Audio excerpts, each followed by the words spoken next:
ഭൂട്ടാൻ വാഹനക്കടത്തിൽ നടന്മാരുടെ വീട്ടിലെ ED raid കേന്ദ്രവും കേരളവും തമ്മിലുള്ള ഇടപാടെന്ന് പ്രതിപക്ഷ നേതാവ് VD സതീശൻ ഇക്കാര്യം വിശദീകരിക്കുകയും ചെയ്തു. കേന്ദ്രമന്ത്രി സുരേഷ് ഗോപി സത്യം തിരിച്ചറിഞ്ഞ് തുറന്നു പറയുകയാണ് എന്നും പ്രതിപക്ഷ നേതാവിന്റെ മറുപടി. അദ്ദേഹം അത് തിരിച്ചറിഞ്ഞതിന് അദ്ദേഹത്തെ ഞാൻ അഭിനന്ദിക്കുകയാണ്.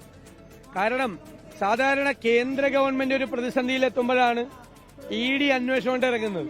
ഇത് കേരള ഗവൺമെന്റ് ഒരു പ്രതിസന്ധിയിലെത്തിയപ്പോഴാണ് ED അന്വേഷണം കൊണ്ട് ഇറക്കിയത്. അപ്പൊ ഞങ്ങൾ പറഞ്ഞല്ലോ, ഒരു പൊളിറ്റിക്കൽ നെക്സസ് ഉണ്ട്, ഒരു അവിശുദ്ധ രാഷ്ട്രീയ ബന്ധമുണ്ട്, അതുകൊണ്ടാണ് ED ഇറങ്ങിയിരിക്കുന്നത് എന്ന് കേന്ദ്രമന്ത്രി തന്നെ പറയുമ്പോൾ നമുക്ക് വിശ്വസിക്കാതിരിക്കാൻ പറ്റുമോ? നടന്മാരുടെ വീട്ടിൽ, സിനിമാ താരങ്ങളുടെ വീട്ടിൽ ED കയറുന്നതെന്ന് ഒരു കേന്ദ്രമന്ത്രി പറഞ്ഞാൽ നമുക്ക് അവിശ്വസിക്കേണ്ട കാര്യമില്ല. ലോകത്തെവിടെയായാലും ഏത് സമയത്തും 24 വാർത്തകളും ഓഗ്മെന്റഡ് റിയാലിറ്റി പാക്കേജുകളും എക്സ്പ്ലെയിനറുകളും വിശദമായി കാണാൻ ഞങ്ങളുടെ യൂട്യൂബ് ചാനൽ നിങ്ങൾക്ക് സബ്സ്ക്രൈബ് ചെയ്യാം.